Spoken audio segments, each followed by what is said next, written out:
What if I were to suggest that you play a key role in the awakening world? And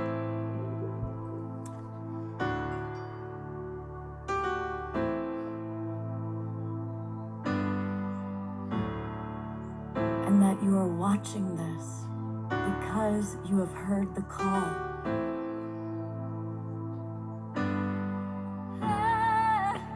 We can start right now by opening our hearts and minds.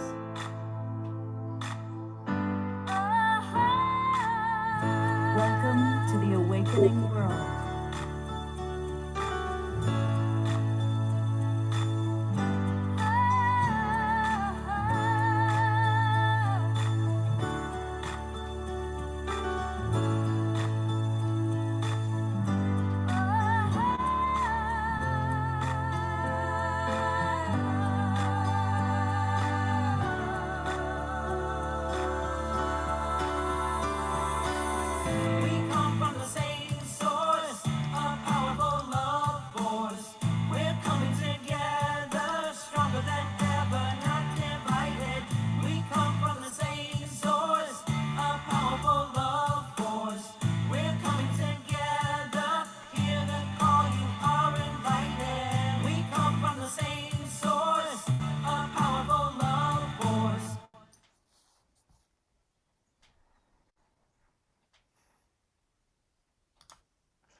Good morning, everybody. Welcome to the Awakening World, our Sacred Sunday edition. I'm Love Coach Scott Catamas, and I always enjoy on Sunday morning, it's kind of the conclusion of a powerful weekend of Awakening World, where we take a topic and we explore it on Friday night, on Saturday night, and then we wrap it up on Sunday morning. And this weekend, we've been exploring how all of us just might be modern day mystics, how we can dance with the divine. It was inspired by a wonderful book by Sister Jenna and many of her colleagues. She was my co-host last night. And today I'm really excited because I've invited 4 remarkable human beings, all of whom I have been touched by, and from all over the world. We've got Irina, who's coming to us. She's originally Serbian, coming from Australia.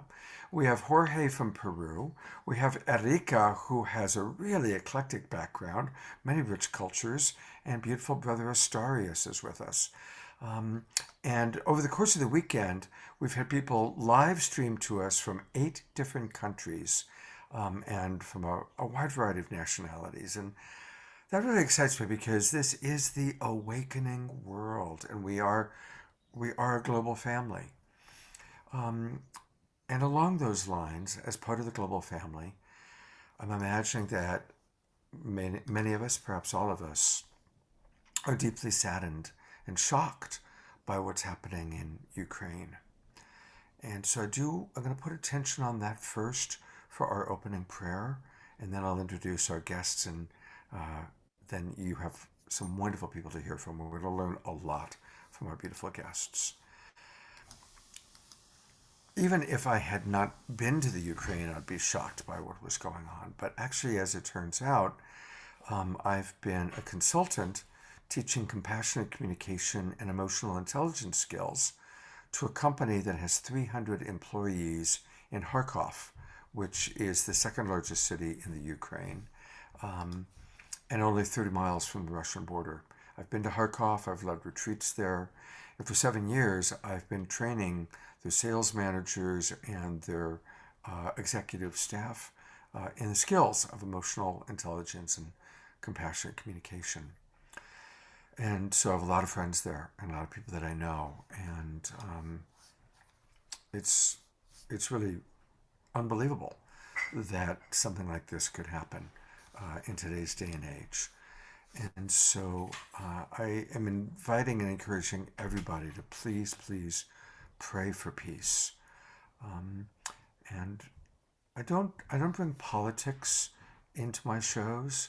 I make a strong point to be neutral and to respect both sides. I respect people who don't want to get vaccinated. I respect people who did get vaccinated, and so on and so forth. But I want to make it clear, this is not a Russia versus Ukraine political situation. This is an old paradigm military takeover, attack, versus hopefully a new consciousness. And it's interesting that the president of Ukraine has been totally compassionate while being strong and saying we're going to defend our country, but reaching out to the people of Russia, speaking to them in Russian and reminding them that we're all brothers and sisters. We have no quarrel with you. And so with that, I just want to invite all of us now to take a moment, close our eyes, take a couple of deep breaths. And as we breathe, let us hold the highest vision with the prayer of maximum grace for the people in Ukraine. Maximum grace for the people in Ukraine. Maximum grace for Russia and the people of Russia. Maximum grace for all leaders to awaken and make the most loving choice. Maximum grace for all. Maximum grace for our world. Maximum grace for our awakening world.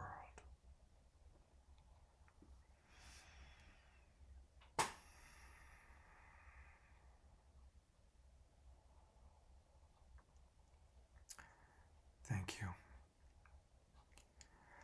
I want to welcome all of our friends watching on 100 different Facebook pages. Thank you to the Sign Network, John and Summer Raymer, for getting us out to so many people, and especially our friends on Unify. Also want to welcome those watching on our YouTube channels or Alan Steinfeld's YouTube channel. And I want to invite you, come on into our Zoom room, come join us, because we have 4 amazing presenters, and it's going to be a very dynamic conversation. I know that Irina is going to lead a meditation. I think some of our other presenters have practices to take people through. So come on into the Zoom room, and it's really easy to do that. Just go to the globalpeacetribe.com, globalpeacetribe.com, and register. It'll take about a minute. You'll then immediately get an email that gives you the Zoom room links for all of our shows for every Friday night, every Saturday night, and every Sunday morning. So please come and join us. I'm now going to just briefly introduce our presenters so you can see who we've got. And then I'm going to ask them questions and get out of the way and get a chance for us to learn to meet them. The first presenter I'm going to bring on is Jorge Luis Delgado, coming all the way from Peru. He leads amazing retreats. He was on our show once before, and we so enjoyed his presence and his wisdom. So welcome, Jorge. It's wonderful to have you with us. Also coming back is Astarius Miraculide, beautiful brother who's been on the show several times. He's an extraordinary mystic, shaman, spiritual teacher, and sound healer, and a whole lot more. I'm so glad you're with us again, Astarius. Thank you so much. And a new friend that I just met a few weeks ago, and I was so touched by her. This is Erikaa. She's coming to us from San Diego, and she has a fascinating story, and I've been following her since meeting her, and I'm very, very impressed with her wisdom and her courage and her vulnerability. So welcome, Erikaa. And then I just invited Irina Morrison a few days ago when I saw her on another program and realized, oh my God, we've got to have her come on because she has a lot to share. And she's coming to us from Brisbane, Australia. So I just want to acknowledge the beauty of all these cultures as I look at our presenters and I see many different shades of color of skin and many different places that you have genetic background from. Irina is originally Serbian. Um, I'm originally Greek. Um, God's blessings. And again, the theme is modern day mystics becoming an urban shaman. And so I'm going to ask each of you to start with how how your journey has unfolded. Where did you begin? What was your awakening? And as they share their stories, I want to invite everybody in our Zoom room or on our Facebook pages. I'll be looking down. This is where I track what's going on Facebook. Um, to share your stories of awakening, your mystical story. Um, and so I'm going to start with Brother Astarius. Um, and welcome, brother. And I'm looking forward to hearing what you have to share. Thank you so much, Scott, and peace and blessings to all of the beloveds for being here and co-creating.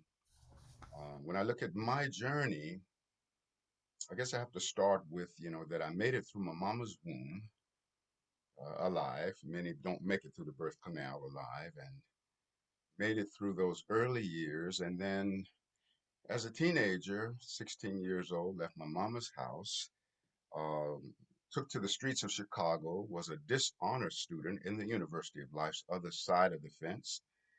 All my role models, pimps, hoes, gangsters, thieves, con men, con women, drug salesmen. I was a part of that treachery for 6 years. Turned 22, and that's when the shamanic journey began. There was only one thing that happened externally that was the catalyst for that, and that was that 9 months prior to consciously stepping onto my spiritual path, I fell in love with a woman, and I was so pissed with myself about that because I didn't want to feel that way about anyone. But the Most High had a plan for me to bring me to the resonance of universal love, where I could have a love for the whole of the universe, but I couldn't come directly from that treachery to universal love. I had to come by way of feeling that much love for another human being. And that then catapulted me onto my path at 22. I came on like lightning. It was like so powerful, and all of the things that I was studying and reading about. It was just a process of remembering. It wasn't like discovering something for the first time. It was very effortless, and then that universal love just came there. I just had this infinite love, for everyone, and it was really enlightened self-interest because I also knew that every being in existence was my own self by extension. And so it was really enlightened self-interest to love the whole of the universe because I recognized the universe as me. My first modality became astrology, many, many, many years ago, and then the sound healing with the didgeridoo and the vocal harmonics, and in healing with breath as well as crystal wands. I began to make crystal wands and staffs and instruments of this nature. And so, I mean, there's so many things I could say about it, but I just want to give a snapshot, of it. And one of the most profound things that has occurred for me is one, the love vibration, but also the vibration of forgiveness. I found that the most profound healing balm is that of forgiveness. And with what's happening in the Ukraine, that's certainly one of the most needed things. And sometimes when treachery goes on in the world, we give treachery for treachery, and we feel justified in reacting treacherously. And I'm so grateful that in my shamanic path and my mystical path, I have learned to make forgiveness, my ally. And so I want to just conclude or move toward a conclusion of my sharing with this poem. I call it Trust and Forgiveness. It's a selection from my book, and I think it's part of the healing balm that is necessary for the world, the Ukraine, as well as the world at large. Trust and forgiveness, the sacred twins. Trust brought us to this earth to heaven. Forgiveness ascends. The rage of resentment blocks the lessons we must learn, and the darkest of relationships then constantly return. The weapon of distrust breed The horrors of our pain and distrustful ones will come to us until we trust again. Forgiveness is the master key opening the cage to set us free from distrust, misery, pain, and strife from those we feel have wrecked our life. Who can do a thing to you that you yourself did not create? Will you place blame outside yourself, or was it you who wove your fate? The past we reap, the future we sow, the present collects the debts we owe. If we had not the need, there would be no dirty deed, much wisdom to be gained from the center of our pain. Forgiveness is a must, for it teaches us to trust. Suspicion is a hungry beast that rips away our inner peace. Let go now of past resentment toward fallen love or yesterday. If not, our past repeats itself and steals the joy of this great day. If we don't forgive the past, we can't trust the present, and we then attract a future untrustworthy and unpleasant. Forgiving the past, trusting the present, making the future sweet and pleasant, blessing the darkness, making it right, reversing the tide, and freeing the light. And forgiveness has been one of the greatest alchemies for me, and I think it is for all of us in the world, and certainly needed at this particular time. And I love you so much. Mm, thank you. Beautiful. What a beautiful, beautiful start, and such an important message for us, Astarius. And of course, Astarius will be back. We've got a wonderful hour and a half together. So thank you so much, my friend. I really want for people to share.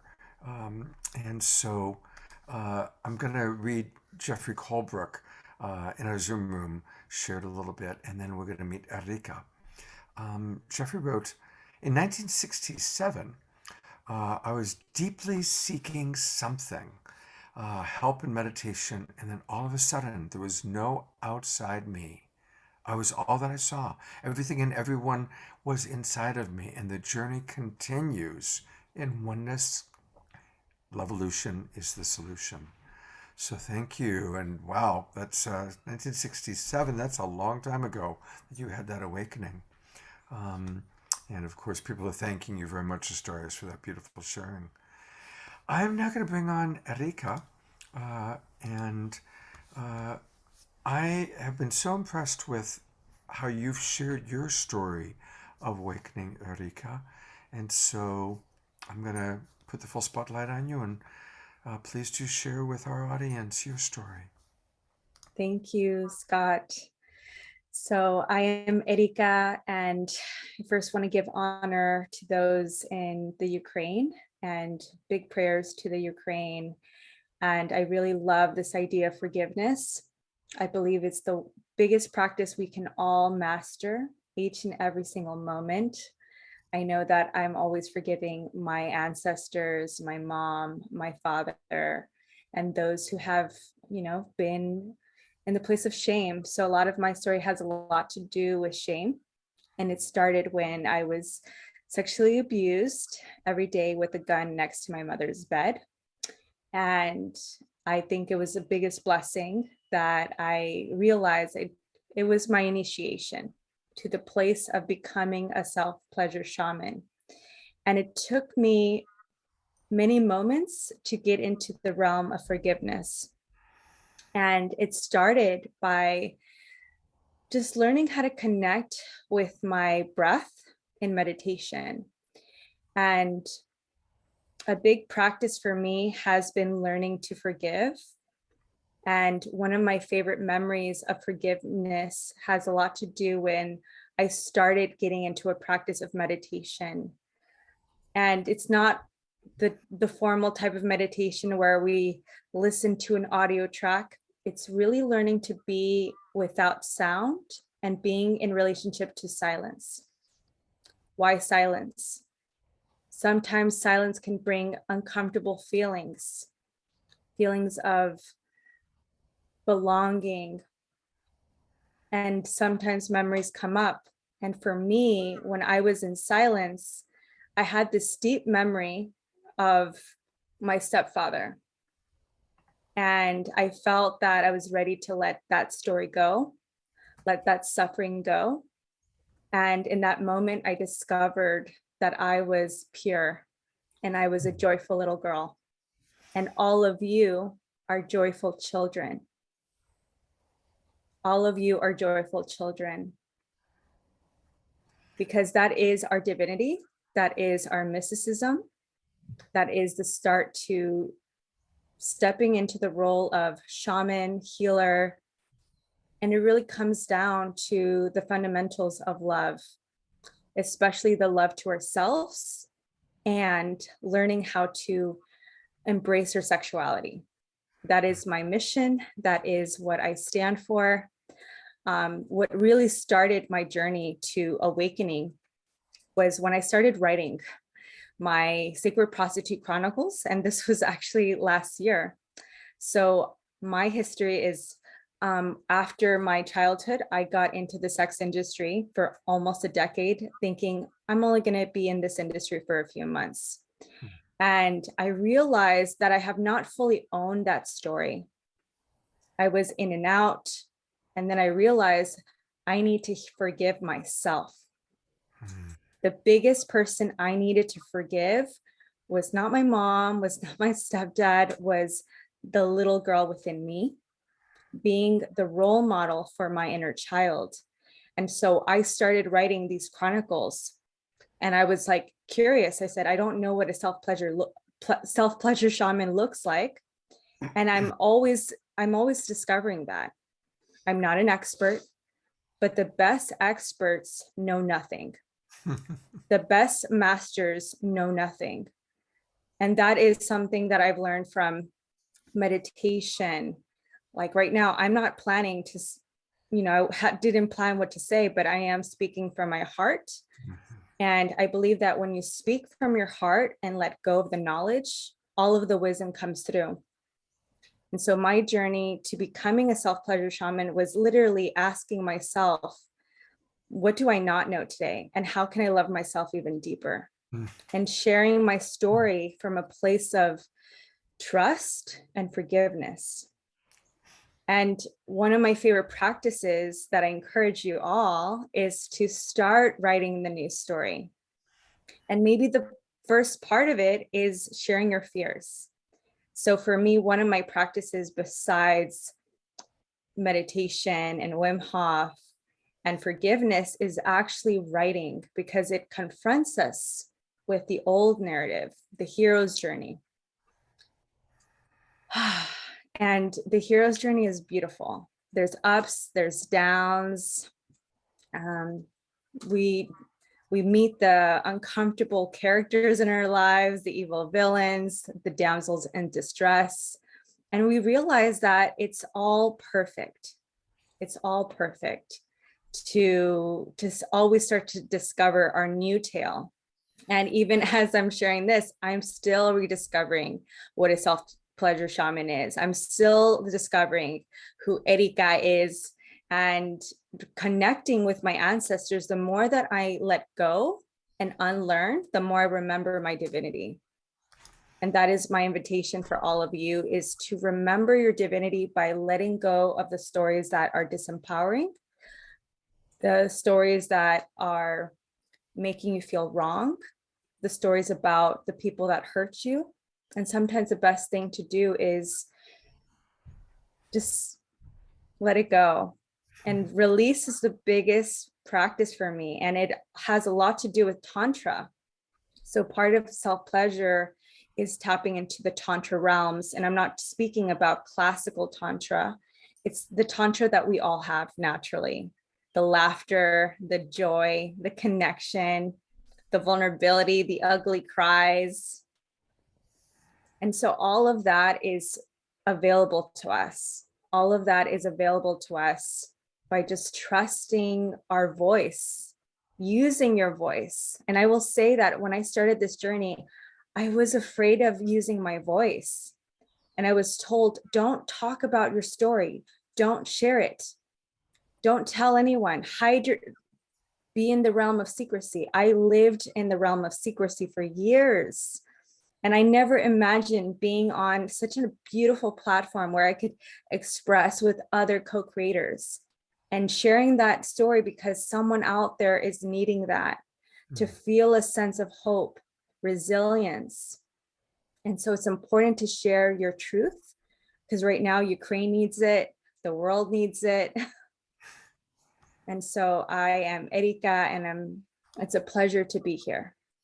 Erikaa, I so honor you, and I so appreciate so many of the things that you've just shared are really important. I just want to bookmark a couple things for people. As a coach that's worked with thousands of people, I've come to believe that shame is the great human epidemic. And what you're modeling so beautifully is how you took profound wounding that most of us cannot even imagine, and have gone through that wounding and through your process and your journey to embrace yourself. I love that you embrace your inner child and understand the purity of the inner child, because so often when people, especially children, have been abused, they create a false narrative that there's something wrong with them, that there's something dirty about them, that that's the way the world is going to treat them. And so to embrace the purity of the inner child, regardless of what's happened, is so powerful. Thank you for that. And then to overcome any shame story, to embrace the way that you do, it's a beautiful modeling for all of us. Everybody, I'm sure, can relate to some of what you've shared. So thank you, Erikaa. And she'll be back with more. I'm going to read a couple more comments, and then we're going to hear from Jorge in Peru. But I'm really appreciating all of you who are writing in the chat box. This is something in reference to what Erikaa was just talking about. Christine writes, the shadow of the 24th gene key is addiction. The gift is invention, and the city is silence. Thank you, Erikaa, for trusting in the silence. And that's from Christine. Another example of an awakening that has been shared is Karima writes, I was told in an Easter vision to leave my life behind and go live in solitude and in the mountains. Rumi is the first master who came. I learned I was born on his birthday. We communed for 2 years. I began writing ecstatic poetry, cdclation.com, etc. Rumi guided me to the Sufis, who are true mystics, and I became a Sufi minister. So thank you for sharing that story, Karima. Thank you so much. Oh, there she is. I'll put her on the spotlight for a minute. There she is. Thank you for sharing that beautiful story. In honor of Rumi, I'm going to actually tell a brief story about Rumi, and then we'll hear from Jorge and Irina. A lot of people don't know what I'm about to share, so that's why I love the opportunity to share it when Rumi comes up. First off, Rumi is the best-selling poet in America year after year after year. A 12th century Islamic, probably gay mystic is the best-selling poet in America. That's pretty cool. Why is that? Why is it? What is it about his poetry that speaks to us so profoundly? Well, many people don't know his full story. Rumi was a very beloved Sufi master. And in middle age, he was already beloved, had a large following as a teacher. He met a wild man named Shams. And Shams was a drunk. He was outrageous, and he basically got kicked out of every village he went to because he pissed everybody off. He was kind of like the Jim Morrison of the Doors of his time, if you will. So Shams comes into Rumi's village, and Rumi and Shams fall in love. We don't know if the love was physical or if it was just rooted in their mutual love of the mystic path, of discovering the eternal beloved. But there was something about their relationship that so offended Rumi's son and closest followers that they hired thugs to kidnap Shams, where they took him out to the desert. He was murdered. His body was never found. He was never seen again. When Rumi discovered the double horror that this man that he loved had been murdered, and his own son and followers were behind this crime, of course, his whole world fell apart. And he just experienced himself spinning. And he stood up and he started to spin around and around and around in the room that he was in. And the whirling dervish tradition began with Rumi spinning. That's where that whole tradition began. And as he was spinning and his heart was breaking, he made a profound choice, which he speaks to in much of his poetry, that he was going to seek to find Shams and the eternal beloved through the pathway of the broken heart. And so that's why when you read the poetry and where he's saying, stomp on my heart and drink from the wine, that comes from the grapes of my broken heart, this is what he's referencing from his own personal life. And that profound choice of recognizing that the broken heart can be a pathway to greater love, to greater wisdom. And that's what Erikaa has spoken of. It's what Astarius started us off with forgiveness. And so I love that Rumi came into our consciousness, and I hope that story is one that is inspirational for all of you. We are going to Peru, and Peru is coming to us. I am so grateful. Thank you for your patience and waiting. Here is Jorge Luis Delgado coming to us from Peru. And Jorge, I am so eager for you to share a little bit about your story of awakening and becoming the shaman that you are. You're muted, Jorge. I need you to unmute. Ayin Punchai. The impact of the light in each of you is magnificent. It's so great honor to be in this beautiful circle of light. Today, in this special day, remembering each other, everybody, we had such extraordinary experiences in our lives that give us the opportunity to keep blooming. One of the most precious teachings from the elders from the Andes is that we are one big family. All the creatures of the Mother Earth, everybody who drinks the milk of the Mother Earth, that is water, is our family. So, it was not that easy to understand for me at some point, Well, the insects, the animals, the little birds, the plants, the stones, how come they can be our family? We are maybe superior, something like that, the ego, the human ego. But I was at Lake Titicaca preparing, the space where we will do a dreaming with a beautiful group from North America.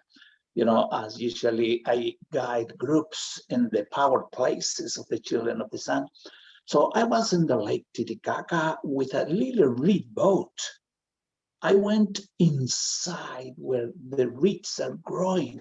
However, it was a very small reed boat. I went between the reeds. And at some point, I was lying down there, watching up. And suddenly, a flock of yellow-winged black seaskins arrived with such amazing melodies. And I was so impressed by the colors, the yellow, the black, the colors of the bill, the legs. And they noticed I was there. So I thought that they will go away because they saw some human around.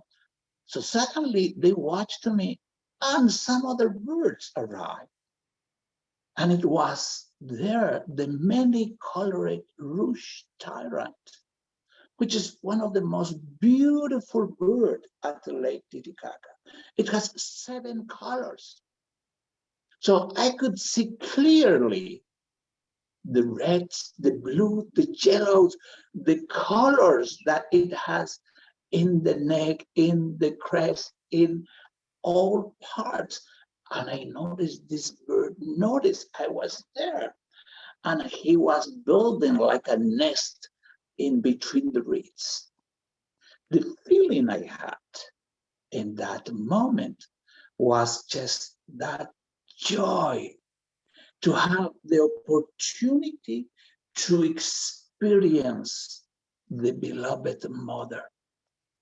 The mother was speaking to me, and I was listening the heart of the mother through the beauty of the bird, listening the sound of the bird, listening the silence, listening life, the relationship with the birds, with the plants, with the same lake, it changed totally. Because before I used to see from outside the beauty of the lake, you see, everywhere is very, very picturesque, all the lake. But I was just looking only the physical body. When I start to have this experience, I start to see the soul of the mother. I start to feel it. It's in my heart. It is in my mind. It is in each creature of the Mother Earth. So much later, when I went to Machu Picchu, one of the nights, I was guiding a group there.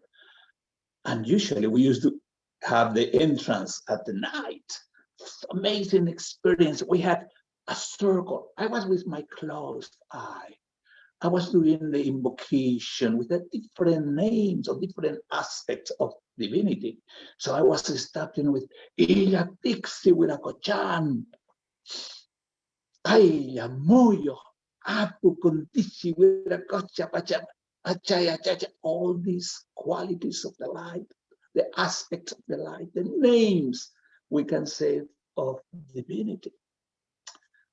And suddenly one of the persons very loud said, "Wow, it's coming." And I thought that the guardian is coming, Maybe we are in the wrong place, but normally we used to do ceremonies there. Anyway, I said, what's coming?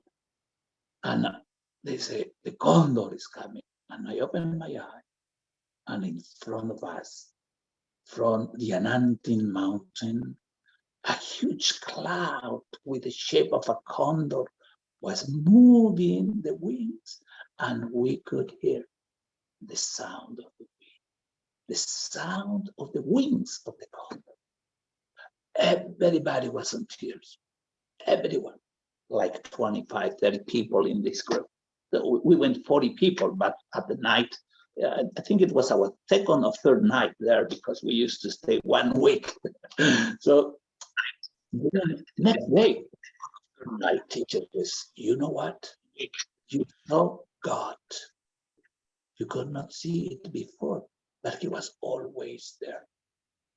So I start to understand we have much to learn through this Amuki. Amuki is the silence. As we bring peace with our histories, as we really pay attention to our most important mission, to clarify our histories, to let go of the past. Because for our culture, the past, it's not behind. The past is in front of us. Is what we don't change. We keep seeing it. We see it until we let it go. So it's controlling us. It is giving the perception of life. Our point of view, it comes from there, from the past that's in front of us. So the past needs to go. But of course, everybody's agreed. It's all about love. It's all about forgiveness. So the different aspects and the different qualities of the light is so important to bring this awareness, to bring the first quality that is clarity, to clarify our past, to understand clearly we come from love, so we are love. Until here is just information. It becomes in wisdom when we really apply that light. That light is so wise, and we accept our own light. We experience our own light. That light is love. That light is wise. That light is in service to light. So it's in service to light. So when we start to understand the Mother Earth, the Father Son, every day is teaching us, is remembering us. The Father Son every day says, be warm. Every children of the Sun is warm. That means the affection to ourselves, the warm words we use with ourselves is so important. If we observe the words we use with ourselves, we will see that most of the words are cold words. Most of these words are negative words, negative thoughts. So when we observe, we start the process to see that all these words, all these thoughts are just from the mind. It doesn't come from the inner side. So we start to see with the eye of the heart. We start to listen with the heart. We start to experience with the inner sun. So we can see the birds, we can see the plants, we can see the trees, the lakes, the river, all the elements as part of our huge family that all we are interconnected. So for this, the first mission to let it go, and as we love ourselves, we bring our contribution. That contribution to love ourselves is to bring more harmony and peace in our hearts. The peace in our world, it starts always in each of us. It's not only about the government, it is all together a state of consciousness. Oh, just so beautiful. Your voice and your passion and the way you've integrated what you're sharing with us. You just took us on a beautiful journey. And thank you for reminding us about connection to nature and how that is so important, especially in this world where we're all so digital. Thank you. Thank you. And we're going to, of course, hear more from you, Jorge. I'm so grateful that you're with us. And your internet connection was good. We were able to hear everything quite well. So thank you. And we'll see you in a moment. I'll bring you back on in a moment. I'm going to read just a couple of more comments, and then we have our fourth presenter, Irina. Prashat wrote, as Rumi said, the wound is the place where the light enters you. So lovely that I said that story because that's exactly how Prashat started whirling and having the experience of dancing with the divine. She also says, getting out of the universe's way, allowing the divine to dance through her. So thank you for sharing that, Prashat. And Patricia Wagner just wrote, as one of Barbara Marx Hubbard's ACE students in 2012, I held a Looking for the Light Birth 2012 party in December of 2012. I invited everyone who had in any way helped me bring Looking for the Light forward. There were 22 people who attended. My invitation included live streaming an AGNT, that's the Association of a Group for New Thought, event from Agape, and serving a large buffet as guests enjoyed each other's company. And she goes on, it's kind of a long story, so I'm going to kind of cut to the chase here. Everybody came together looking for the light and doing an affirmation of it's all light, it's all good, it's all God. And with that, there was a shift in consciousness. She immediately felt a laser-like, intense light streaming through the den window and vividly remained for several hours. The guest of honor was the light, and the guest of honor, the light, had come to the party. Thank you for sharing that story. Thank you. All right. Thank you for your patience, Irina. This is Irina coming to us from Australia, and she's also a wise woman. I heard her speak the other day, and it was like, would you please come on my show this Sunday? I know it's short notice. It was like a chat because she was on a Zoom show that I was watching. She said, yes, I will. So, Irina, thank you for being with us, and I'm eager for you to share whatever is alive in your heart to share kind of on this topic. Thank you, Scott. Thank you for inviting me and having me here. It's such a pleasure to be in this company. We're experiencing severe weather conditions here in Brisbane at the moment. It's been raining heavily with floods since Friday. But with that, it comes an element of purification. So there's a strong sense of purification with element of water at the moment.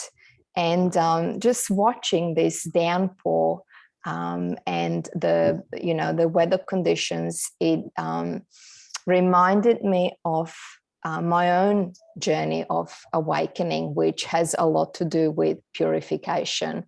So I was introduced to meditation when I was 15 years old, and I was very disciplined and meditating regularly for 2 years.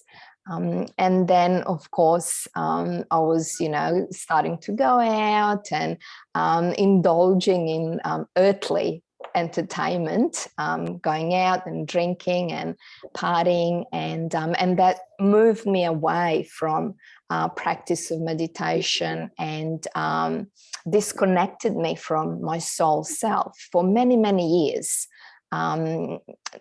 Even after, I don't know, maybe 15, 17 years, when I started practicing yoga, that was my next step of coming back to my soul self. So with the deepening of that practice of yoga and coming back to meditation, first my physical body was purifying again. And a lot of stuck emotions, the toxic patterns, the toxic pattern of thought was starting to release. And the deeper awakening was happening at the time as well, as my body purified, as my mind purified, my heart and my soul was purifying as well. So the heart's voice through that purification was coming through clearer and clearer. Therefore, my values were purifying as well. My decision making was much clearer and coming from that heart place. So my message today for the world and for the audience at the moment is one of purification. So whatever practice is calling you to purify your physical body, your thoughts and your heart, that's the practice that you should be pursuing and getting deeper into. It's also a reminder that our physical self and our spiritual self are one. So we can't ascend, we can't transcend just with, with our spirit. Our physical body comes with us as well. Thank you so much for that reminder, because so often, uh, sometimes there's kind of a trap I find in the spiritual community of people who are so eager to get out of their bodies. I think we've all had friends who are like, "Oh my God, I want this to be my last lifetime. I want to get out of my body." And then sometimes they're getting out of the body through use of drugs, which is plant medicine is wonderful, and we do shows on plant medicine, but even that can be overused. Anything can be overused. And one of the things that I'm noticing is that, to be very honest, a lot of the people in my generation, the baby boomers, were all about getting out of their body. My friends that are millennials are like, no, it's about being in the body fully. And I think that there's a nice shift taking place where we're realizing, look, the body is this incredible sacred temple. We are so blessed to have these bodies. And as we learn how to manage the illusion of separation, which causes so much emotional pain, and embrace our oneness, then we can embrace our bodies. And thank you for reminding us about purification. I'm on the 13th day of a 28-day cleanse, so I can personally. Oh, Um, that's fantastic. yeah, yeah. So thank you. You mentioned that you had a practice you wanted to take people through. Yes, It's if this is a good time, yes, absolutely. We're just about halfway through the show, so it might be good to do a practice, and then we'll do another round with Astarius and our other presenters, Jorge and Erikaa. So, what's the practice you'd like to share? So I would like to share a little meditation. So to take everyone through meditation to drop deeper into the heart space, to really tap into that essence, the pure essence of the divinity within each one of us, but also into our creative self, the alchemist that lives in all of us. So if we ready, we can take a comfortable position, gently closing your eyes. Gently gather attention to the center of your chest. Feel the expansion and contraction of your chest and your entire abdomen.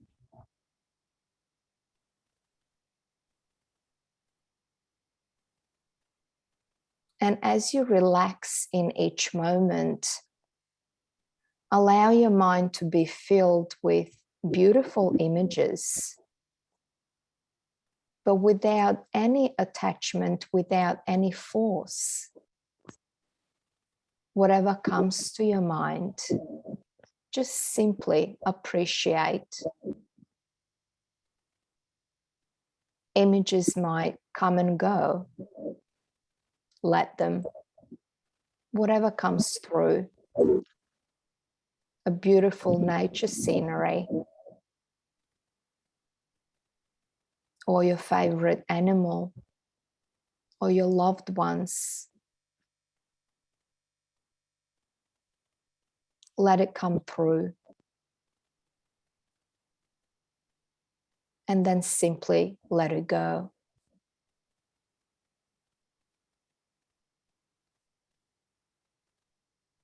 Just like every day as sun rises and sets, and every day there is something new to experience. And so are you. Continually discovering more of who you are, exploring, realizing your true essence.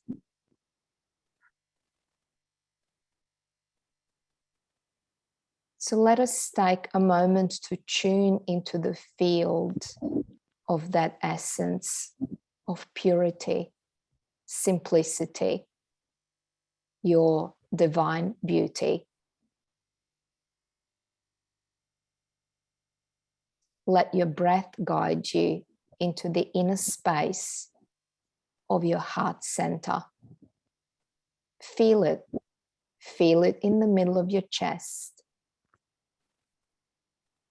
there's a vast space, an infinite space. Feel into the texture, the vibration of that space. Feel the infinity. Feel the divinity.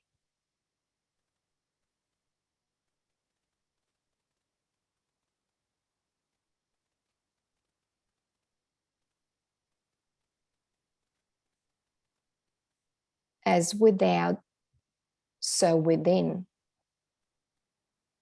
Let us reflect internally.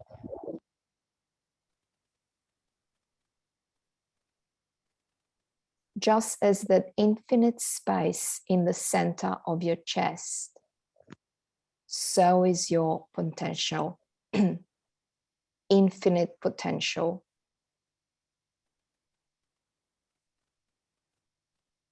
Feel into the vibration, the frequency of your infinite potential.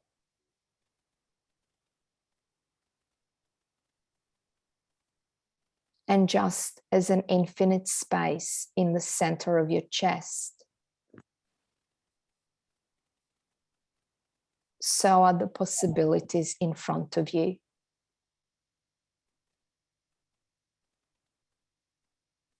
Feel into the vibration, the frequency of endless possibilities in front of you.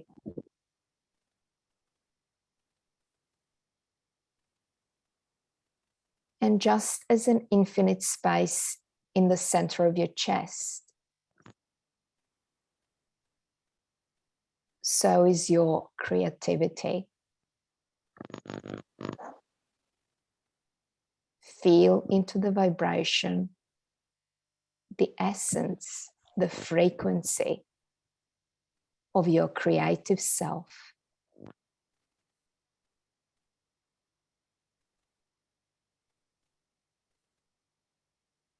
And as you go about your day later on, consciously direct energy through the power of intention. Experience of life is experience of creation. How we maneuver energy to matter.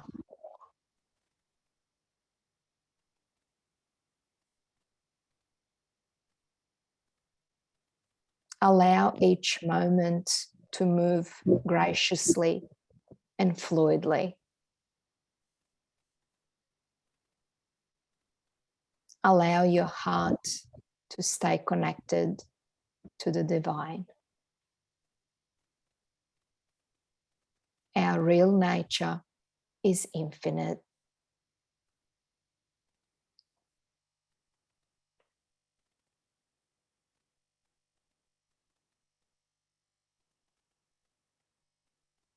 When ready,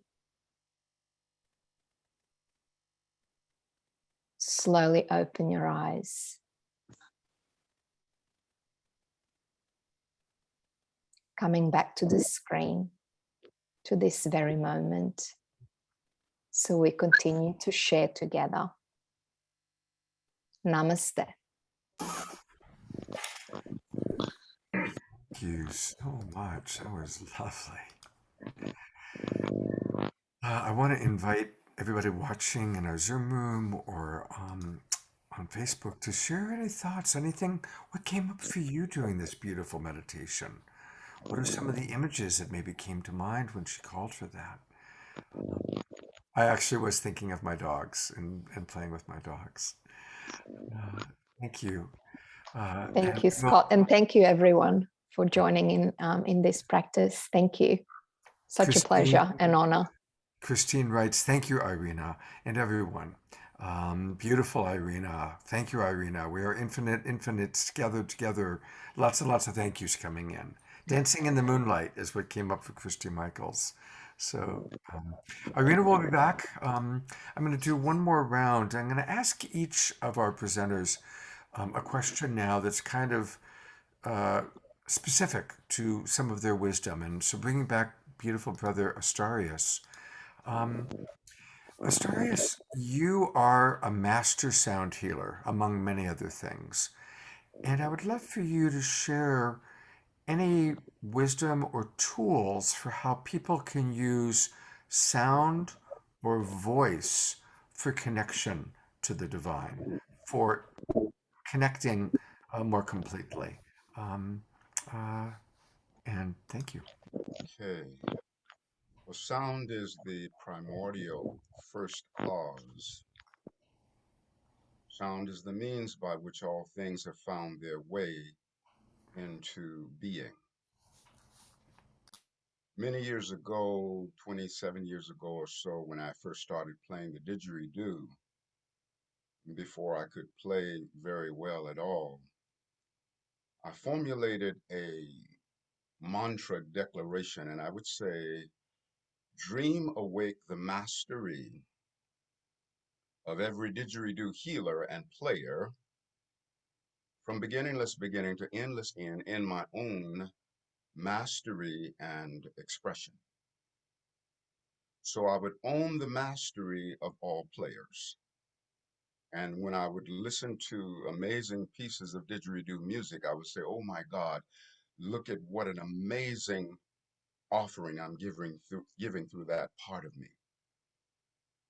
So to accelerate in the mastery of sound, it is important to be at resonance with the infinite, eternal, omnipresent, all-dimensional reality of the sound healing frequency. So much of the trap is that when we pursue the mastery of sound or any mastery, we're tending to measure our mastery by the exclusiveness of our individual masterful expression. But what it takes to make up my mastery is not just the exclusive, individualized mastery that I own and transmit, but rather the all-inclusive mastery of every being that is, was, or ever will be, even unto the very creation of the universe.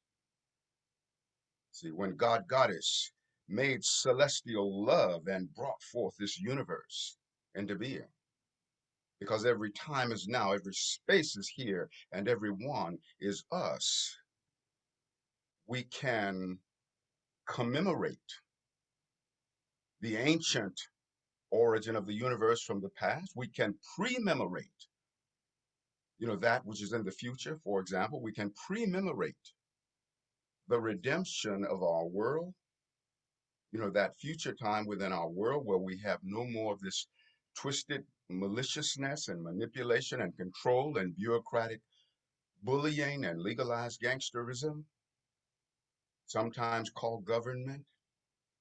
There's a time in the future where that is no more. We can use the frequency of sound, which is also consciousness, to pre-memorate the reality of the exaltation of our world. So we own the all-dimensionality of it. You see, every being accomplishing anything, anywhere, is our own self by extension. And if we would own that, then it would be like linking up the telepathic battery cables, our heart mind to their heart mind, and initiating the soul jumpstart. And we jumpstart ourselves individually by virtue of the universal frequencies of sound mastery, that we witness. It can be relative to sound, it can be relative to anything. And then, of course, the frequency of self-love. Self-love will bring us into a mastery on every level, whether it be sound, whether it be meditation, whether it be teaching, whether it be singing, whatever. The frequency of self-love is so profoundly powerful. I did a video that I released on YouTube a couple of weeks ago, or Sometimes shortly after Valentine's Day, and I said, I am the love of my life. So many times we will think of this or that person or the great love in our life, and usually the love of our life is ascribed to someone that we were dancing with. But the greatest truth is you are the love of your life. I am the love of my life. But when I start from that premise that I, as the individual resonance of my own beingness, am the love of my life, then I can extend it forward. And then you also are the love of my life because you're an extension of me. The universe is the love of my life. It's an extension of me. The oceans, the mountains, the streams, the galaxy, the stars, everything, the love of my life. Erikaa was speaking about self-love, and self-love is really an effortless vibration. Sometimes we think of it as being something so difficult, something hard to do. But self-love is really effortless because self-love is co-eternal with God. Just as God is unfolding down the corridors of forever, self-love is unfolding down the corridors of forever. A wise person once said that God has a center that is everywhere and a circumference that is nowhere. There is no center where God's presence is not, and there is no circumference that can bind the expansion of God. There's no circumference that can bind the expansion of you or me. So even when we are in the illusion of self-loathing or self-hatred, in that very same moment, there's this greater expanse of who we are that is standing in the circle of eternity, loving us forever and ever and ever and ever, while we have got caught in the nightmare of the earth dream and the illusion that we don't love ourselves. You can't not love yourself. You can allow yourself to be hijacked and molested by the illusion that you don't love you. And what makes self-love easy and all expressions of love easy is the recognition that you don't do love. Love does you. And when you know that, you just let love love you. You let love have its way with you. See, one of the powerful energies of transcending and coming into the full resonance of the mysticism that we are, the shamanic frequency that we are. And of course, when we use, the sound frequency, it's the sonic shamanic tonic. But, Erikaa also spoke about shame and overcoming shame. Shame is one of the biggest enemies that we could possibly have. And one of the things that's important for us to understand about shame is that if I am in a state of shame, I am by extension engaging in inner child abuse. Mm. Because who takes the brunt of the pain of my shame would be baby Astarius, little Miraculide. My twins. Everybody has an inner child. I have twins. Baby Astarius and little Miraculide. So, beloveds, I want you to remember that when you're being hard on yourself, when you're criticizing yourself, when you're talking down to yourself, I want you to think of what it would be like to draw back and punch a little 1-year-old you in the face. Because that's exactly what's happening. Shame is inner child abuse. And the shame of the drop is the shame of the ocean. If you shame yourself as an individual, then you are shaming the universe. Because the shame hurled unto the drop is the shame hurled unto the ocean. And we certainly don't want to do that to the universe. So we want to transcend that resonance of shame, and we want to look at all of those who have been very masterful in the transcendence of shame.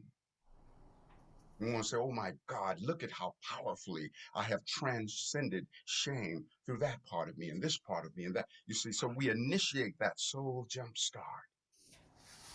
See, even now, this forum and this spiritual discourse that we're sharing is reaching out and empowering every other spiritual discourse that is, was, or ever will be, and is in turn being empowered by every other spiritual discourse that is, was, or ever will be. Because not only is there a oneness of wholeness of being, there is a oneness of wholeness of the spiritual discourse, Hmm. a oneness of wholeness of the victory over shame, a oneness of wholeness of the sacredness of sexuality. And we have to own that. There's no more renting with option to buy with regards to our sacred sexuality. We must own that, because neither one of us could be in incarnation without the sacredness of that sexual force, that seed from father and that egg from mother. And so we want to come back to the sacredness of that. And if we're having an individual difficulty in that, then let's look at the heroes and sheroes that have risen up really high, that walk in the erotic innocence and that walk in the sacredness of sexuality. Some people wonder, why am I creatively blocked? Well, the same energy that makes a baby and brings erotic pleasure is the same energy that writes a book, starts a business, manifests a house, manifests a car, or an up-leveled expression of being. We got to have sacred use for the juice. Time to reconnect with the sexual justifier and to recognize the innocence of that. The very birth of the universe is the result of the celestial copulation of God, Goddess Absolute. God, Goddess Absolute, making love at the celestial level and birthing the whole of the universe. And so in this moment, what we want to do is know that we are a microcosm of the Akashic records, a microcosm of the book of God's remembrance, and everything that is, was, or ever will be is known inside of us. So let's feel now together. Let's feel the birth of the universe and the power and the bliss and the love that was felt by a creator source upon birthing this great universe. And we want to give that energy to whatever it is that we're wanting to individually manifest. And we want to give that energy of the birth of the universe to the redemption of our world. We want a better world. We want a world, that is full of love and brotherhood and sisterhood, and where we have each other's caboose. You see, we're really there for each other. And even though there's so much within our world that feels really twisted, we can transcend that twistedness. And in truth, it's already done. Everything that is to be already is. Let's be where we're going before we get there. So let's take this energy of the birth of the universe and the exaltation that was felt by God, Goddess Absolute. And let's pour out the baptism of that upon this, our now moment, as we also pre-memorate the absolute victory of our world in the future. And we bring, through this pre-memoration, the victory of our world in the future to harmonically converge with this now memoration of this our now moment during these our now times. And we rise up through this vibration. And we come into the resonance of the great femifestation, the womb of creation, the primordial cause of all manifestations. Manifestation, the second coming of reality, is born of emotion in its totality. Thoughts and feelings create all forms, and blessings thrive before they are born. So through great prior appreciation, flood your life with manifestations. The great femifestation is eternal, a never-ending, formless stream of life. If manifestation is your only thrill, you're in the grips of fear and strife.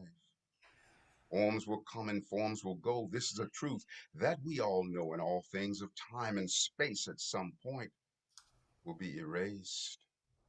Faith is the substance of all desires, the evidence of that which is not seen. So celebrate the unseen goodness and all the riches of form are then yours to redeem.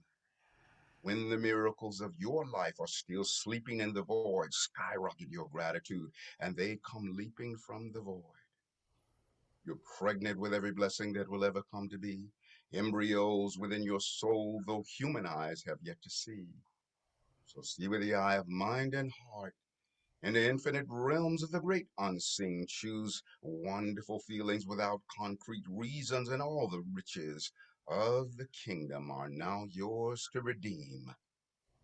The great manifestation, the womb of creation, the primordial cause of all manifestations. And with this breath, I blow out the baptism of the creation of the universe upon the redemption of our world and the acceleration of your creative fulfillment and fruition.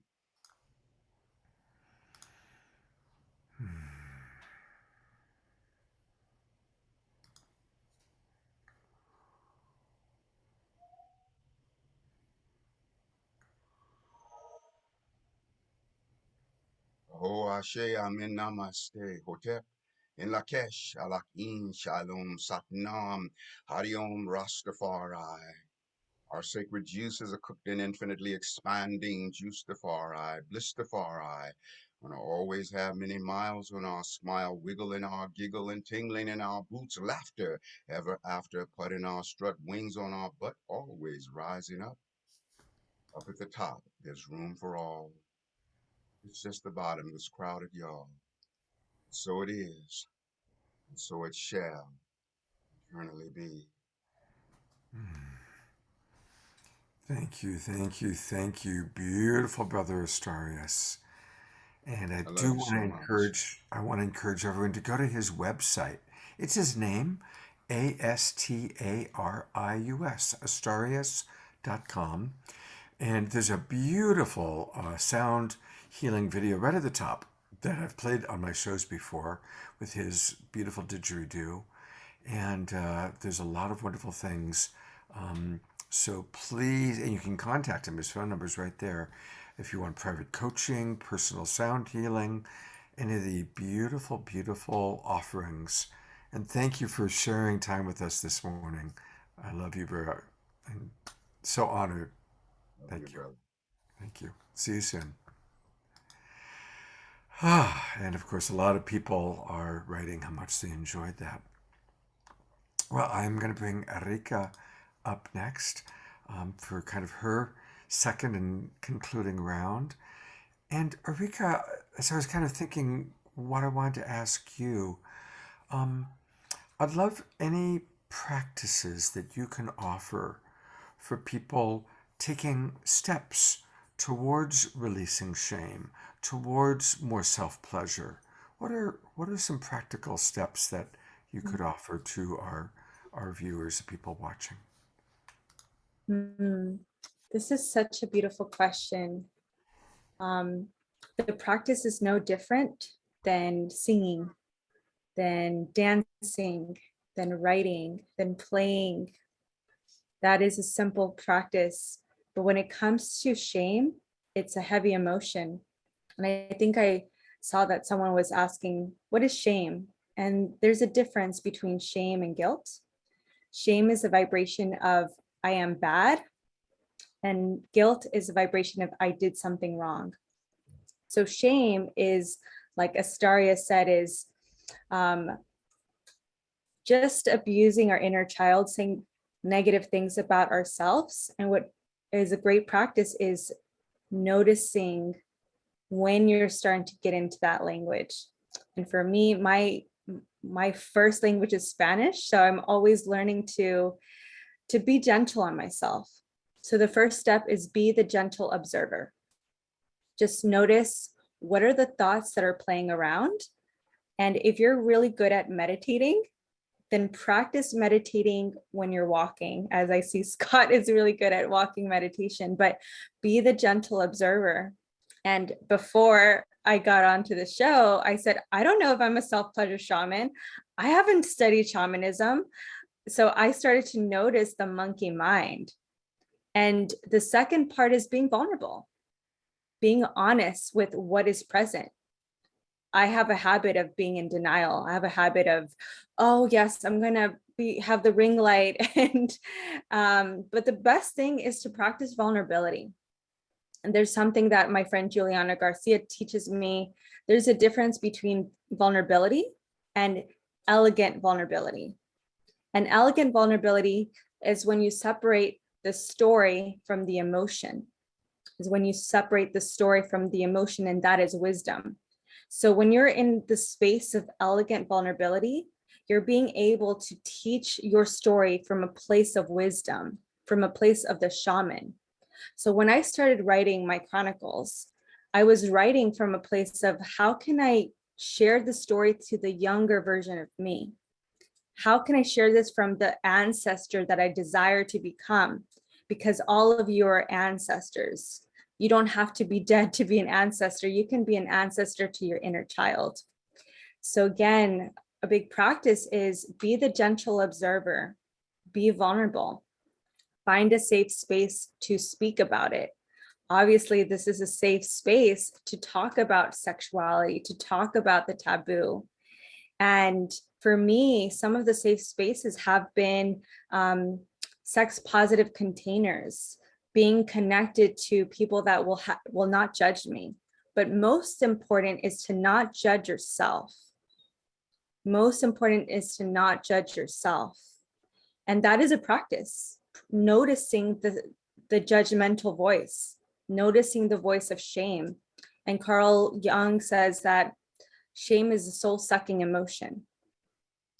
And to be in the place of self-pleasure, it doesn't mean that it has to be sexual. Just because I say self-pleasure doesn't always have to be about masturbation. It could always just use of easy fundamental tools of sound, breath, movement, presence. Sound, you can use your voice. And when I say use your voice, use the voice from your core, the root. And Rumi says, return to the root of within, is one of my favorite poems of Rumi. And so use sound. And when you use sound, if you're noticing that there is an easiness, or if you're noticing that maybe there's like some shame coming up of using your voice, that is the block. When I think of block, is the thing that we're afraid to say, the sounds that we're afraid to make. Maybe it's an animalistic growl. Ah! And that could just be an exercise. That can be a practice. You don't have to have a didgeridoo. You don't have to be a world-renowned poet. You don't have to be a Rumi. You just have to play with that animalistic sound within you. And then, of course, movement. For me, dancing is my way of being into my shamanism. It's free. This is all available to you. And if you have a story about, oh, I can't dance, actually, you don't have to be perfect. Let go of that story. Let go of the story that you have to be perfect. And presence is, again, being the gentle observer. Part of presence is actually connecting to your breath. And this is one of my favorite mantras, is breath is your lover. If you treat breath as your favorite lover, you're gonna be present. So those are my key practices, and I'm complete. Thank you so much, Erikaa. I am gonna, two things. Thank you for helping to differentiate between guilt and shame. That's really, really important. And really the way to heal or manage shame is self-love. And a way to manage guilt is to find your care underneath it. You only feel guilty because you care, right? You feel guilty that you didn't call your mother because you care about your mother. You feel guilty that you were cross with the way you spoke to someone because you care about that person. And one of our people, Erikaa, one of the people in the Zoom room asked a question, should an older, bigger, stronger people feel shame, blame, guilt for what they've done to younger, weaker, pure, innocent ones? And I appreciate the honesty of that question. And for me, it would be shame, guilt is never valuable. there's always a higher option. And the higher option is to seek to understand. Now, set boundaries, absolutely set boundaries, but when any human being is wrapped up in guilt or wrapped up in shame, they're contracting, they're disconnecting from life force, they're disconnecting from spirit, they're dropping into the illusion of separation, and that just perpetuates the negative cycles. And Erikaa, is there anything you want to add to that? I'm just really grateful to be here. And I think this is a powerful conversation to have, to step into the light. Like, we are all light. The more that we have these conversations, we're able to transmute the energy of war into the energy of love. Yeah. I know, so people have already said they're signing up for your newsletter. This is where you can find Erikaa. It's her name, Erikaa.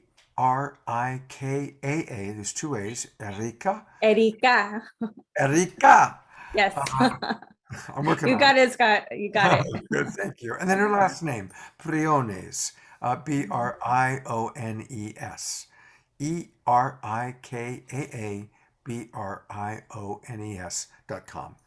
And is there any particular upcoming workshop or something you'd like for us to point out to people? Yes, there is an upcoming workshop happening March 5th. So this is specifically for women overcoming heartbreak. Wow. So I believe heartbreak brings up a lot of shame and guilt, and there will be dancing, there will be movement. I will be doing some healing called emotional clearing. It's a modality to clear some of the heavy blocks, to be able to make decisions from the place of lightness, from the place of peace. So this is one of my last workshops for now, but I am just so excited to just invite some of the women to come into this container for healing, because I believe that, I'm not here to heal. I believe it's a collective healing that we need. The idea that we need a guru is changing. We're now in the lane of community. Community is healing. So I'm not here to be your guru. I'm not here to be your shaman. I believe that we're here to be a collective, and within the collective, there is a healing. So that is my invitation to come join this workshop. If you have a sister, if you have a cousin that is overcoming heartbreak, and heartbreak is really like the energy of grief, the energy of sadness. And so I will definitely be doing a healing. So. And that's on March 5th. And what time is that going to be? 10 a.m. Pacific Standard Time. Great. Thank you so much for blessing our world with your presence, for your wisdom, your vulnerability, your honesty, and just your Erikaa-ness. Erikaa. That's my sound. There we go. All right. Yeah. So much. All right. I am bringing up Jorge for his kind of final sharing of the day. And thank you again for being with us from Peru and your patience. And I hope you've enjoyed the other presenters. And Jorge, I'm just going to open it up to anything you want to share, because just listening to your voice is healing. You have such a beautiful voice. What do you want to share next? Thank you very much. As we introduce a little bit nature, it is one of the most beautiful ways how we can nurture our souls.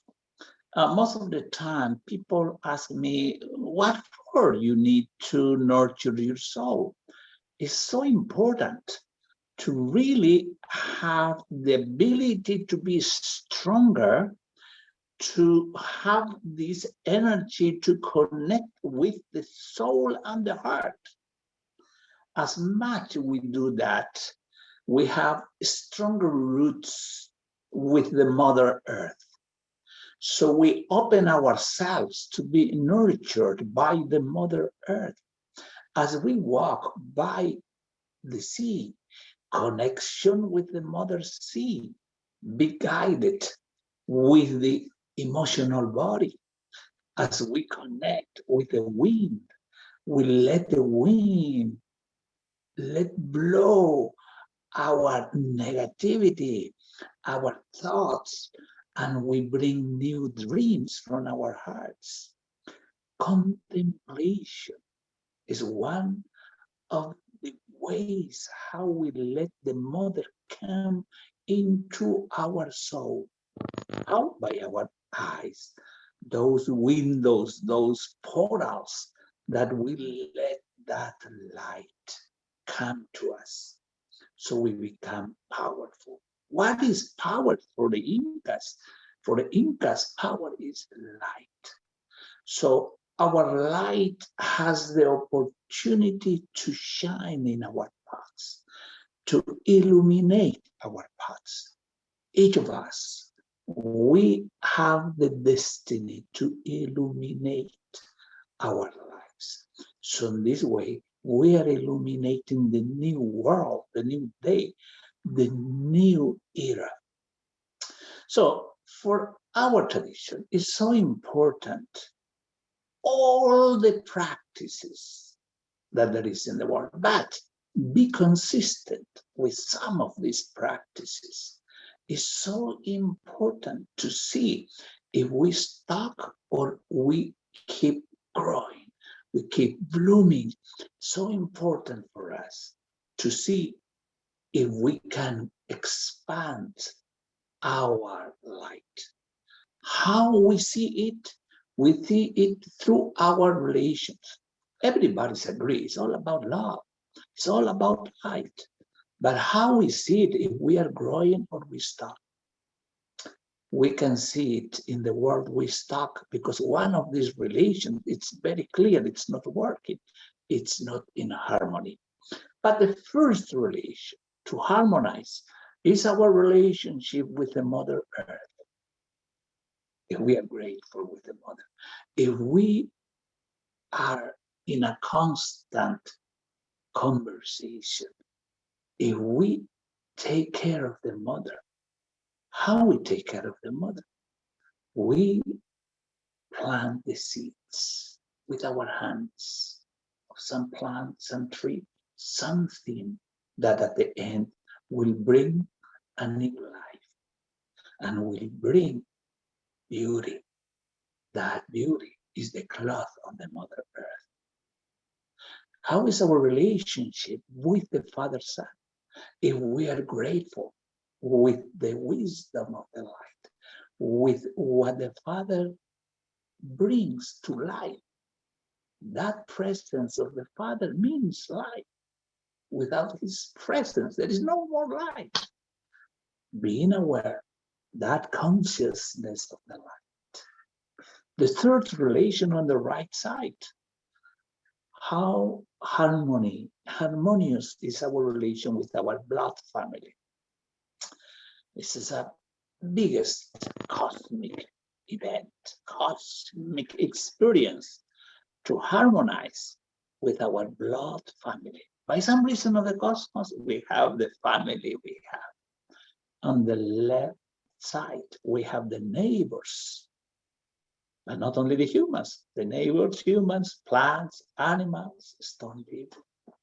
The tricky relationship to need to harmonize is the future, the past first, that's in front of us. It's all about how we deal with the past. If we don't feel comfortable with ourselves, most of the time we are not comfortable with anybody. And of course, it's their fault.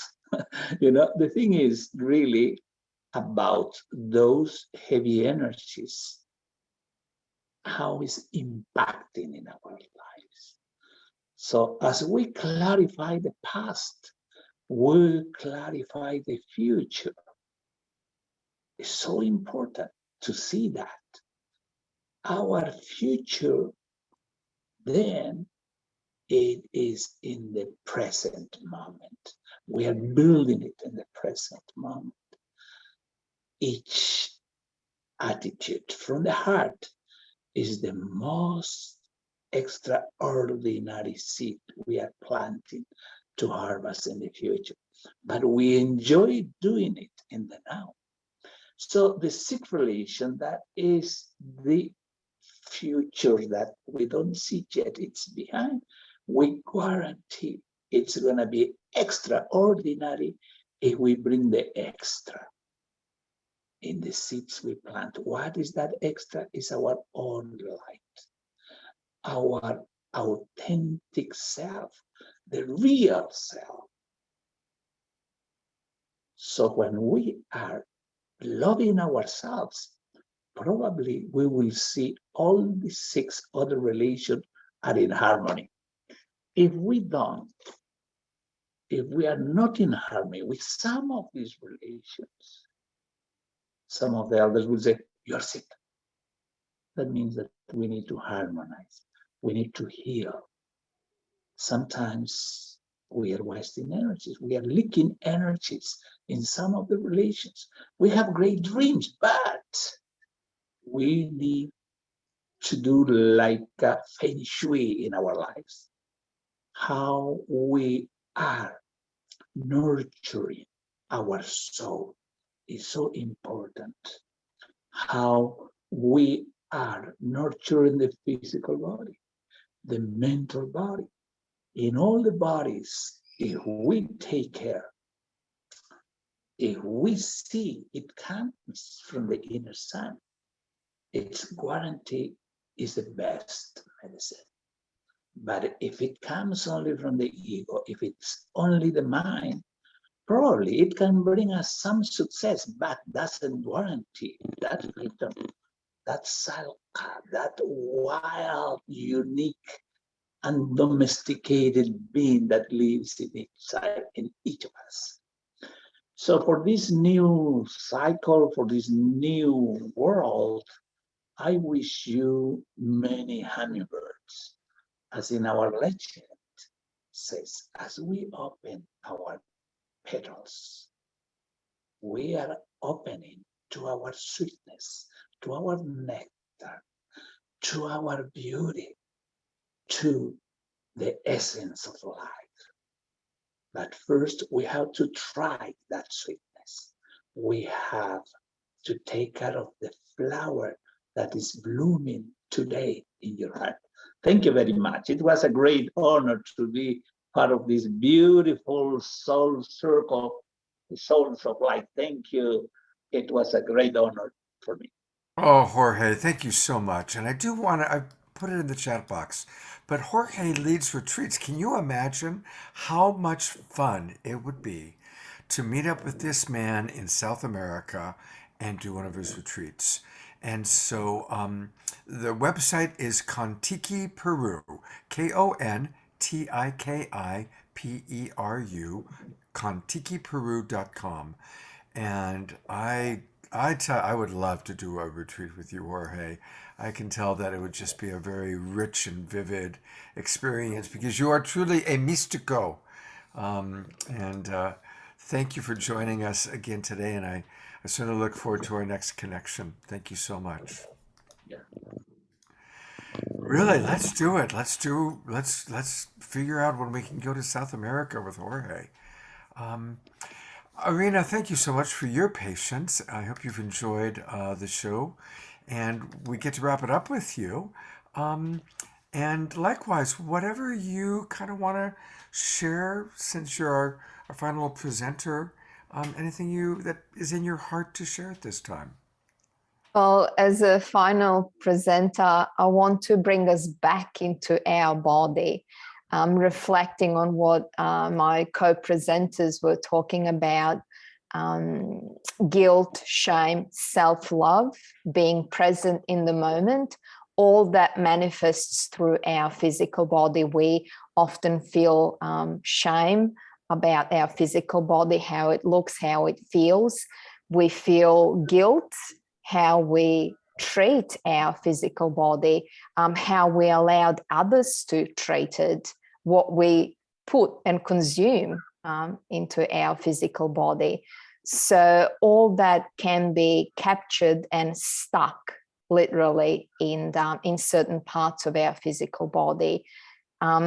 Purification will bring us deeper into the present moment, into the connection to the Mother Earth through our physical body. This is our vehicle, and this is what actually connects us to Mother Earth physically. So moving your physical body, whether it be through yoga, through exercise, dance, your daily walks, all that is important for that purification, deepening the connection, and practicing self-love. If we don't love ourselves, we're not going to be able to extend that love to the outside world. And loving yourself, loving your physical body is bringing you one step closer to deepening and sharing that love. And I just want to say that we are so blessed to be alive at this time where we can easily access all this knowledge, so much knowledge, from indigenous knowledge to the knowledge of our galactic family. And through such a variety of knowledge, daily practice, and the discipline with those daily practices and rituals, we expand our light through the purification of our physical body and our mind.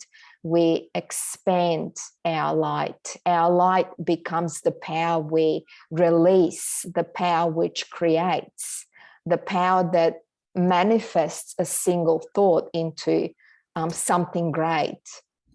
The divine within us brings forth our values through every action, every decision we make. And only then, through the divine within ourselves, through the pure essence of who we truly are, can we gift the world with such a purity and the divinity that we all hold. We can gift the world with our divine essence. And when we each gift the world with our divine essence, we in fact create the world of the divine. So thank you so much. Thank you. I've just put into the chat box your website, and I want to take you to it and just have you share with us a little bit about what you're going to be doing. You're collaborating with actually somebody else who's been on our show. So tell us about your work and how people can be involved. And I love what you call it, enlightening journeys and expeditions. Yes. You and Erikaa and Astarius and Jorge have all been leading us on a journey today. And I love the journeys inside ourselves and also journeys outside. So tell us about what you're going to be doing. So this is a collaborative project that it's been alive for the last 12 months together with Jeff Vanderklut and Yanni Maniatis. And we do take people on inner journeys. So the latest one is the embodying the infinite. And it'll be a 7-week journey. So we hold sessions every second week. The sessions are 2 hours long. The 4 themes that we have planned for the upcoming journey are the alchemy of enlightenment, connection to the cosmos and creation, the divine mating, and communion and interbeing. So those are the themes that we'll be exploring. And it starts on 12th of March. So if you go to the page that Scott's so kindly shared, scrolling down to the bottom of your page, you can fill out the expression of interest form, and we'll then be in touch with you to guide you through the registration process. So it's a wonderful community that we built. We usually have between 35, sometimes even 40 people, and we split classes in 2. So there's 2 sections each time. That way we can actually have a more intimate environment. It's very co-creative and very interactive sessions that we lead. So everyone gets time to share and to be involved. So that's my upcoming project and offering. But Beautiful. I am available for one-on-one sessions as well. Apart from yoga and meditation, I am a whole being wellness coach. So I do teach people how to integrate the energetic anatomy into their well-being. And can people contact you for private coaching through your website? They can contact me through that very website. They just need to express that they want to get in touch with me directly. Okay, and again, that website is enlighteningjourneys.com. Journeys.com. Enlighteningjourneys, plural.com. And thank you so much, Irina, for being with us. And again, thank you for having me. Yeah, it's wonderful. What an amazing group today, huh? Well, I want to just remind people of a couple of other things that are happening. Our Global Peace Tribe is always growing and expanding, and there's always wonderful things taking place. And tonight, Christy Michaels has an event, and in a moment, Christy, I'll give you a chance to talk about that if you want. So I'm going to bring you up as a, I'll put the spotlight on you in a moment, so just want to give you preparation for that. We've talked a lot about self-love, and I want to remind everybody that the Global Peace Tribe hosts a show every Thursday morning on self-love. It's the self-love show, and I want to make sure that I'm spotlighting that properly. There we go. It's the self-love show with my good friend Trish Wright. Trish is my co-host every Friday night, and she and her girlfriend Dawn have this beautiful show every Thursday morning on self-love. And it's very dynamic and a beautiful opportunity to learn tools, practices, and to go deeper. Quite often, a lot of their speakers and guests, they usually only have one guest on for an hour, and so that's a chance to go deeper with that particular guest. So really do check it out. It's Thursday mornings, 10 o'clock, or go on Facebook and just put in Self-Love Show, and you can go back and watch some of the replays. They do a wonderful, wonderful job. And next weekend on the Awakening World, it's a really important topic. It's social and racial justice. About 6 weeks ago, I was kind of in meditation, and it just came to me. I've got to do a show on what are actual specific, what does social and racial justice even really mean? Like we all go, yeah, I want that. What does it really mean? What do we need to understand, especially those of us that are privileged, those of us that are not fully aware of what is really going on in so many levels. And so I'm very proud of the people that are going to be participating next weekend. We've got some really extraordinary leaders in the field of racial and social justice, including Sharif Abdullah, who runs the Common Way Institute. He's a very well-respected teacher who's traveled the world. He has been to 85 countries and has a global perspective that's powerful. We have Reverend Bridge Feltus joining us. She runs the Remembrance Institute, which is an amazing series of courses on racism. We have Dr. Marty Casey. We've got Josie Ann coming back. My good friend Oshala D that I've been working with for 40 years. And as always, great music. Nina Gray, Ivy Hilton, Fagari and Fanny, and many, many others. Pato and Antoinette, how could I forget them? Pato Banton, the amazing reggae star, his wife Antoinette. It's going to be a powerful weekend, an important weekend. So please, not only come, but share it with other people. And it may not be as much fun as some of our shows, but it's as important as anything. We all need to learn what can we really do to create greater social justice, greater racial justice, to take a look at the ways that we support colonization thinking. I'm 66. I've been studying this stuff for a long time, and I still have so much to learn about my thinking that is, based on the world that I've grown up with. So please, please, please join us next weekend. All right. If Christy has turned on her camera, she has. There she is. Hi, Christy. Hi. So tell us about what you're going to be doing this weekend. And I'll pull Well, up the poster. yes. Last night I went to sleep and it was really quiet. And I was really struck by your share, Scott, about your friends in Ukraine. And somebody sent me the Black Madonna of Ukraine, Our Lady of Ukraine. And it just really hit me because there's a story about one of the biggest basilicas in Europe to the Black Madonna was made because the king was pleaded with the Black Madonna, please help end the plague in my area. And it ended. And so he built the biggest basilica to her. So there is power in our calling out and our reaching out to the creative mother spirit force, the energy that created us all, as was so eloquently pointed out at the beginning of your show. And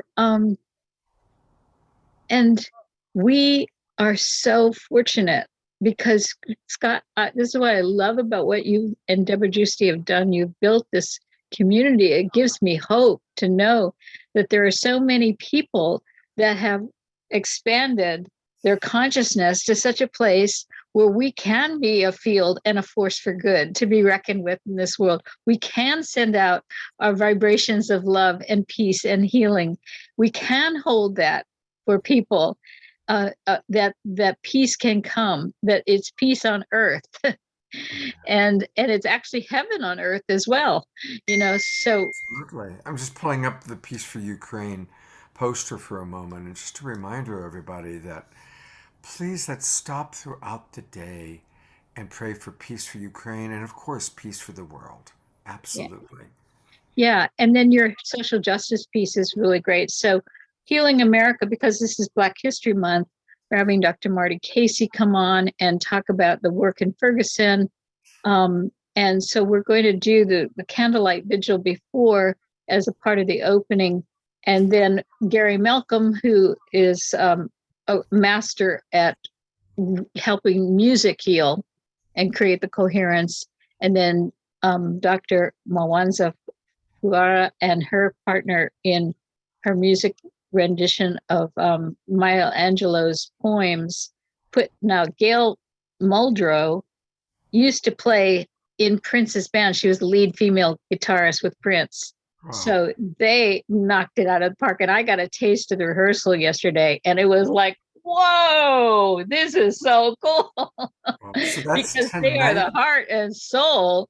And she uses her music for healing, the words and the power of the words that resonate in our being and send out this wave of love. So it's going to be fabulous, folks. And love to have you come and join us and be a part of such a wonderful thing. And thank you so much, Scott, for all your support and bringing forward these tough issues and allowing people's voices to be heard and the conversations to be had. My hat's off to you. God bless you. Thank you so much. So again, it's at 6:00 tonight. And if you go to gospelofmarymagdalene.info/about-3, and I'll put that link into the chat box for people real quickly, because we are about to wrap up. But thank you, Christy, for all that you do. And thank you for all your support. And we'll look forward to seeing you tonight. Yes, may peace prevail. May peace prevail. So I just put that into the chat box.